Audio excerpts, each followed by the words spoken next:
오늘 이 새벽 하나님께서 우리에게 주시는 말씀은 히브리서 10장 19절로 25절까지의 말씀입니다. 히브리서 10장 19절로 25절까지의 말씀, 신약성경 363쪽입니다. 신약성경 363쪽. 우리 한 절씩 교독하고 마지막 25절 한 목소리로 합독하겠습니다. 그러므로 형제들아, 우리가 예수의 피를 힘입어 성소에 들어갈 담력을 얻었나니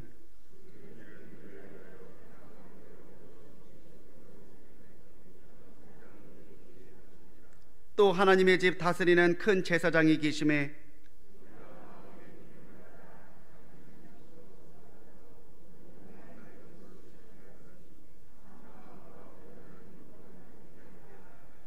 또 약속하신 이는 미쁘시니 우리가 믿는 도리의 소망을 움직이지 말며 굳게 잡고, 같이 읽습니다. 모이기를 패하는 어떤 사람들의 습관과 같이 하지 말고 오직 권하여 그날이 가까움을 볼수록 더욱 그리하자. 아멘. 담임 목사님 나오셔서 더욱더 모이기에 힘쓰라 라는 제목으로 말씀 전하실 때 많은 은혜 받으시기 바랍니다.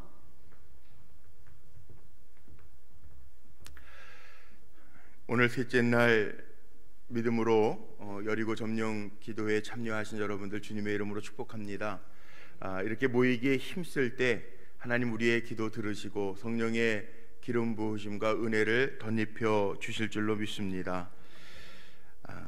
잘 살수록 잘 모이면 참 좋을 것 같은데 기독교 학자들이 신학자들이 통계를 내놓은 게 있는데 개인적인 소득이나 나라가 잘 살게 되면 행복의 삶의 질도 올라가고 신앙의 열심도 올라갔으면 참 좋겠는데 통계적인 걸 보면 그렇지 않더라고요. 불행하게도 잘 살면 잘 살수록 개인적인 일들로 분주해지고 바빠지는 게 우리 인생이더라고요. 2015년도 국민소득을 나라별 국민소득을 한번 봤더니 미국이 1위인 줄 알았더니 미국이 1위가 아니에요. 룩셈부르크라고 하는 나라가 1인당 국민소득이 제일 많더라고요. 1위인데 9만 6천 불 정도가 돼요. 굉장히 많죠. 미국은 5위더라고요. 5위 5만 한 6천 불. 2015년도 통계인데 이 국민의 소득이 올라갈수록 삶의 만족도, 질이 다 높아지는 것 같은데 그렇지 않다는 거예요. 학자들의 연구와 결과 보면 10,000불에서 15,000불 정도 될 때 사람들이 만족감을 느끼는데 그 이상이 넘어가면 더욱 더라고 하는 욕심을 가지고 비교하면서 행복의 만족감이 오히려 떨어진다라고 하는 통계가 있습니다.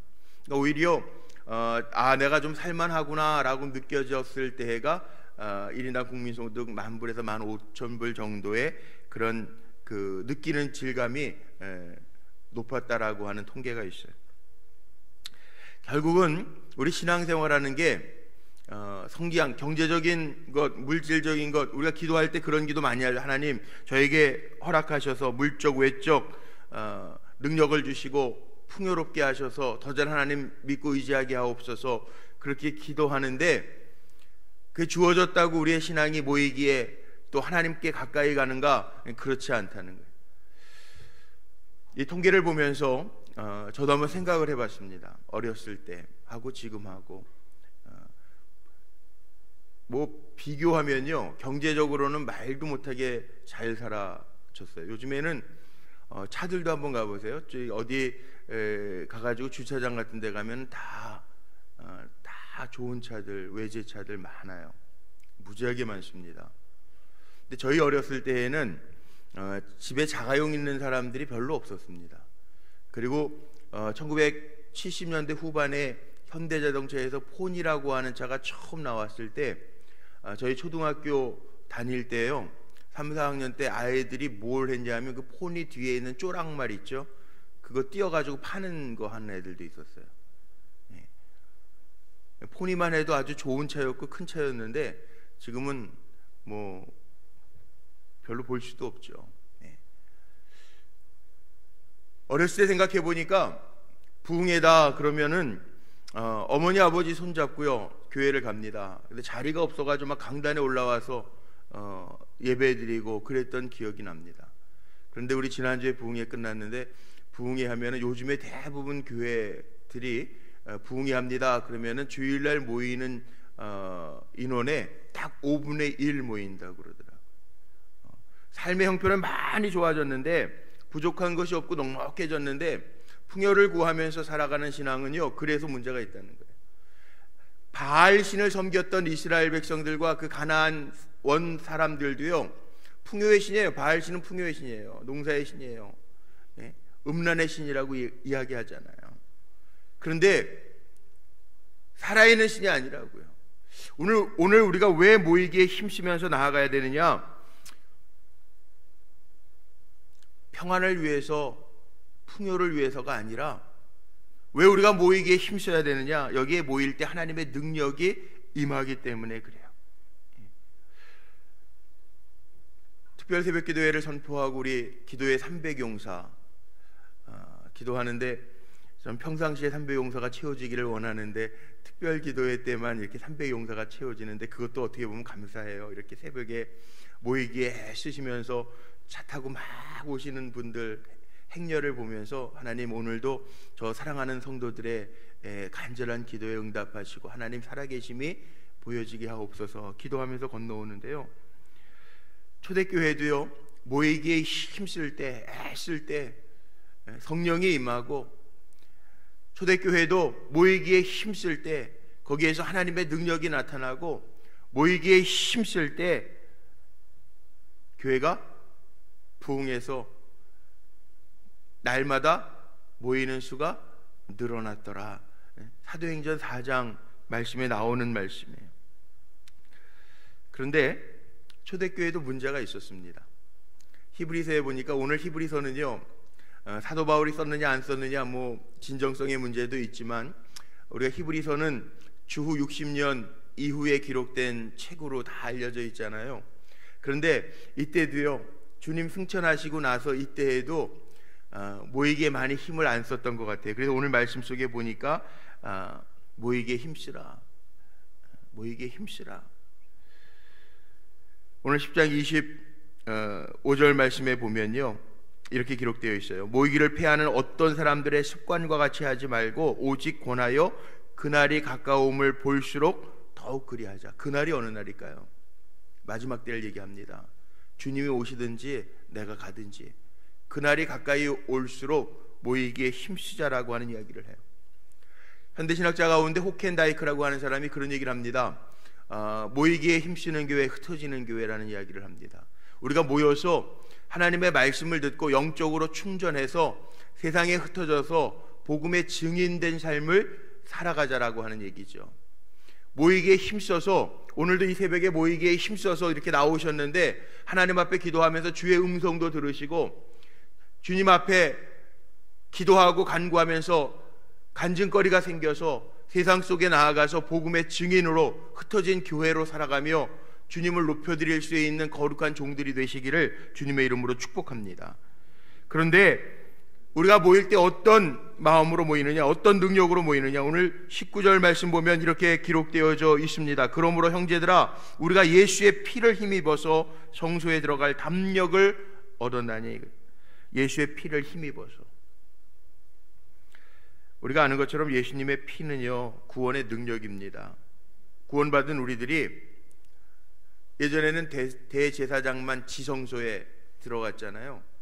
그런데 예수 그리스도의 구원의 피, 보혈의 피를 힘입어서 예수님 십자가에 달려 죽으시는 순간에 예루살렘 성전의 휘장이 갈라져서 지성소와 성소의 구분이 없어지고 누구나 다 성소에, 지성소에 들어갈 수 있는 권한이 주어진 것처럼 우리가 구원받았기에 성소에 모일 수 있는 하나님의 자녀들이 되었는데, 이게 은혜고 신비고 능력인데, 그래서 우리가 나와서 하나님 앞에 예배할 때마다 예수 그리스도의 피를 힘입어서 예배할 때마다 주님의 능력을 힘입고 하나님의 역사하시는 손길을 체험하라는 거예요. 제가 늘 기도하는 게 있습니다. 지금도 기도하고 있는 게 있습니다. 연약한 분들이 있어요. 기도하면서 물론 연약한 것, 생명까지도 다 하나님이 주장하시니까 하나님 앞에 다 맡기고 우리가 살지만, 그래도 우리가 신앙생활하면서 모일 때마다 하나님의 역사들을 체험해야 되잖아요. 그래서 하나님의 하나님 되심을 보고 더 힘있게 나아가야 되잖아요. 보혈의 피는 능력의 피라고 그랬고, 우리에게 주시는 생명의 피라고 그랬고, 구원의 피라고 그랬는데, 오늘도 우리가 이렇게 모여서 하나님 앞에 기도할 때마다 주님의 보혈의 피의 능력을 경험할 수 있는 우리 성도님들 되시기를 주의 이름으로 축복합니다. 근데 목회자가 축복한다고만 이루어지는 게 아니라 우리가 그 보혈의 능력을 믿고 의지하며 주님 앞에 담대함으로 나아가는 게 중요하다라는 거예요. 오늘도 담대한 믿음으로 주님 앞에 나오셨으니 주님의 피로 우리를 정결하게 하시고 씻어주시고 회복해 하시고 살게 하시는 은혜가 저와 여러분에게 임하시기를 주님의 이름으로 축복합니다. 그렇지 않으면 사단은요, 베드로전서에 보면 우는 사자와 같이 두루 삼킬 자를 찾아다닌대요. 우는 사자와 같이. 사자의 특성 중에 하나는 죽은 고기를 안 먹어요. 산 고기만 잡아먹습니다. 산 고기만. 사자는요, 우리가 비실비실하면, 힘이 없으면, 영적인 능력을 갖지 못하면 흔들리게 합니다. 그러니까 신앙생활을 할 때요, 우리가 느끼는 게 있어요. 우리 영적인 존재이기 때문에 우리의 영이 약해지면 흔들거려요. 느껴져요. 그거마저도 못 느낀다 그러면 잠들어 있는 성도예요. 그런데 주님 앞에 나와서 깨닫고 사모하는 마음이 있을 때에는 살아요. 그 우리 영적인 존재이기 때문에 그래요. 우리가 이렇게 특심한 마음을 가지고 왜 새벽을 깨우면서 하나님 앞에 나오느냐? 하나님 주시는 영적인 능력을 가지고 다시 우리의 삶을 추스리고 힘있게 나아가기 위해서 그런 거죠. 그래서 더욱더 사모하는 마음으로 모이기에 힘쓰는 우리 성도님들이 되시기를 주님의 이름으로 축복합니다. 예수의 피를 힘입어야 사탄을 이길 수 있습니다. 목회하면서 예수의 이름보다 더 강한 게 주님의 피구나 느꼈던 적이 있어요. 제가 그런 고백을 하는데, 처음 목회할 때 이렇게 돌은 처녀 아이를 데리고 부모님이 그 시골에 와서 사는 부모님이 계셨어요. 새 가족이 왔으니까는 뭐 시골 교회 새 가족이 뭐 1년에 한두 가지 들어올까 말까인데, 그래서 신방을 갔습니다. 근데 그때 마침 발작을 했어요. 중학교 3학년 때 만이산에 가가지고 뭐 이렇게 수학여행처럼 갔는데, 그때 뭐 자기를 휘가 맞대요. 찬바람이. 그리고 나서는 완전히 정신이 나갔어요. 처음 예배드리러 부모님은 그 사이에 앉혀놓고 예배드리는데, 왜 저렇게 큰 20여 세 된 20이 넘은 처자였는데 왜 부모님이 엄마 아빠 사이에 저 큰 처자를 이렇게 가운데 놓고 예배드리나. 근데 예배드리고 설교하는데 희죽희죽 웃어요. 그래서 저는 설교가 재밌어서 웃는 줄 알았어요. 그때 예배 끝나고 나니까 어머니가 이 얘기를 다 하시는데 그 얘기를 하더라고요. 근데 그걸 또 시집을 보냈다가, 제정신이 아닌데 시집을 보내니까 얼마 안 돼서 소방 맞고 또 왔으니까 도무지 그 동네에서 창피해서 못 살겠어서 그 시골로 들어온 거예요. 신방을 갔는데 그때 마치 막 난리가 났어요. 소리 지르고 안에서 막 그 시골집, 산 위에 시골집인데, 차갓이라고 하는 동네의 시골집이었는데 난리가 났어요.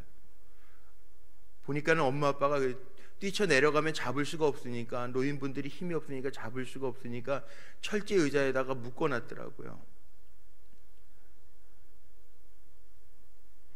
어떻게 해야 될지 모르겠어요. 20대 중반의 전도사인데 저 어떻게 하지? 순간 엄청나게 걱정스럽더라. 근데 머릿속에요, 그래, 주님 의지해서 찬송하면, 찬송할 때 마귀가 떠나간다고 그랬으니까 찬송하자. 그리고 그때 202장 주의 보혈 능력이 또다 찬양했죠. 들어가서 붙들고 막 침 뱉고 난리가 났어요. 제가 가까이 가니까 막 침 뱉어요. 정말 난리가 났어요. 양치를 언제 했는지도 모르겠는데 막 침 뱉고 그러니까 얼마나 지저분하겠어요. 그래서 주의 보혈 찬송 시작했는데 멈출 수도 없잖아요. 그런데 참 신기한 게요, 1절 지나가고 2절 찬송하는데 그 막 난리치고 막 발작하던 처자가 고요해지는 거예요. 눈에 초점이 돌아오더라고요. 그 빨갛게 막 돌아가던 그 눈빛이 돌아오더라고요. 야, 그때 제가 느낀 게 있어요. 보혈의 능력, 예수 그리스도의 보혈의 피가 이렇게 세구나. 오늘도 기도하고 축복합니다. 우리가 이렇게 모였는데 주님의 보혈의 권능과 능력이 우리 사랑하는 성도들의 삶 속에 임하시기를 주의 이름으로 축복합니다. 이 보혈의 능력이에요. 그리고 모일 때마다 여기 24절 말씀 보세요. 우리 성도들은 어떻게 해야 되냐 하면 24절 말씀에 보면 이런 말씀이 있습니다. 서로 돌아보아 사랑과 선행을 격려하며. 우리는 왜 모였느냐? 주님의 사랑으로 돌보고요, 그리고 선행을 격려하라는. 사랑과 격려는 이게 보이는 믿음이고 구원입니다. 천국의 재료입니다. 우리 교회에서는 모일 때마다 미움과 다툼이 아니라, 미움과 다툼 갖는 분도 한 분도 안 계시지만 사랑하고 격려하는, 교회는 사랑의 충전소가 돼야 되고요, 여기에서 위로받고 새힘 얻어서 세상에 또 흩어져서 우리가 작은 교회로서 역할들을 감당하는. 교회는 상처 주는 곳이 아닙니다. 그런데 아쉽게도 새가족들을 신방하다 보면 교회에서 상처받아서 방황하다가 다시 돌아오신 분들이 간혹 있어요. 새가족들 중에. 교회는요, 상처 주는 곳이 아니에요. 여기는 영적인 충전소가 돼야 되고 사랑의 충전소가 돼야 되고, 여기에서 영적인 능력을 공급받아서 우리가 세상에 나아가서 흩어진 교회로서 강하고 담대하게 사는 종들이 돼야 된다라는 거죠. 그래서 오늘 모이기에 힘써서요, 오늘도 격려하는 거예요. 얼마나 제가 감사한지요.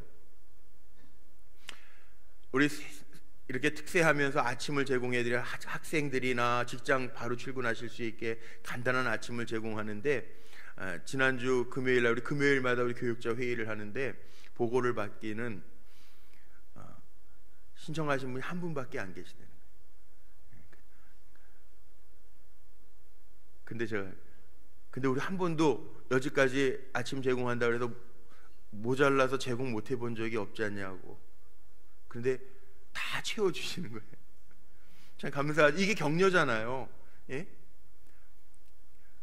돈이 남아 돌아서 제공하는 거 아닙니다. 이렇게 이름 불러서 아침 제공해 주십니다, 어느 권사님 집사님 제공해 주십니다. 돈이 남아 돌아서 제공하는 게 아니에요. 기쁜 마음으로 성도들을 격려하고 사랑하는 징표로 제공하는 거. 얼마나 귀한 손길들이에요. 교회라는 게 이런 것이라는 거예요. 사랑과 선행을 격려하면서 가는 것이 교회라는 거예요. 그래서 오늘도 이 새벽 예배를 통해서 이렇게 모이셨잖아요. 모였다가 말씀 듣고 흩어질 때 사랑과 선행을 격려받고 힘 얻어서 오늘 한 날도 승리하는 종들로 흩어져 나아가시기를 주의 이름으로 축복합니다. 또 우리가 왜 마지막 때 모이기에 힘써야 되느냐? 오늘 말씀에 보면 그날이 다가올수록 더욱 그러지. 모이기를 패하는 어떤 사람의 습관과 같이 하지 말고 오직 권하여 그날이 가까움을 볼수록 더욱 그리하자. 하나님 앞에 설 날이 많지 않습니다. 이제 많이 남지 않았습니다. 한 주 한 주가 휙휙 가잖아요. 얼마나 정신없이 시간이 흘러갑니까? 물론 주님이 오실 수도 있지만 대부분 우리가 지금 이 시대를 살면서 우리가 먼저 많이들 가시잖아요. 그런데 여기 히브리서 기자는 그렇게 얘기하는 거예요. 다 바쁘게 살고 정신없이 사는데, 이렇게 정신없이 바쁘게 사는데 마지막 종말, 마지막 때가 올수록, 가까이 우리에게 다가올수록 더욱더 모이기에 힘쓰자. 왜 모이기에 힘쓰라고 그러느냐? 교회라고 하는 것 자체가 모임이기 때문에 그래요. 왜 우리가 모이기에 힘써야 되느냐? 교회, 에클레시아라는 말 많이 쓰지. 신약 성경에 교회라고 하는 말을 에클레시아라고 쓰는데, 예수 그리스도를 나의 구세주로 고백하는 사람들의 모임이 교회예요. 그렇기 때문에 교회는 모인다라고 하는 것 자체의 뜻을 가지고 있어요. 모여야 교회가 된다라는 거죠. 우리가 모였기 때문에 교회입니다. 그래서 모이기에 힘써야 되고, 두 번째, 모여야 역사가 일어납니다. 오순절 120문도가 모여서 성령 충만함을 받잖아요. 120문도가 모여서 성령 충만함을 받았다고 사도행전에 그대로 기록되어져 있어요. 모여서 기도할 때 성령 충만한 역사가 나타났대. 이 새벽에도 이렇게 모여서 기도할 때 하늘문이 열려지고 성령 부어주시는 은혜가 임할 줄로 믿습니다. 또 하나는 예수님도 그렇게 선포하셨죠. 두세 사람이 내 이름으로 모인 곳에 나도 그들 중에 있느니라. 마태복음 18장에 나와 있는 말씀이에요. 우리가 이렇게 모여서 하나님 앞에 예배할 때 이 가운데 하나님의 임재하심이 있기 때문에 그렇다. 그래서 모임이 중요합니다. 예배 모임도 중요하고 속회도 소그룹 모임들도 중요합니다. 왜? 모일 때 하나님 함께 하시는 증거들이 나타났기 때문에. 오늘도 우리가 이렇게 모였는데 우리가 더욱더 기도의 지경도 넓혀야 될 거고, 우리가 더욱 더 하나님 앞에 섬겨야 될 거고, 더욱 더 모이기에 힘써야 될 거고, 더욱 더 사랑하면서 우리 불꽃교회를 통해서 하나님의 살아계심, 임재하심, 하나님의 능력을 나눌 수 있는, 모일 때마다 불꽃교회지만 흩어지면 작은 교회로서의 사명을 감당하는 믿음의 종들이 되시기를 주님의 이름으로 축원합니다. 기도하시겠습니다.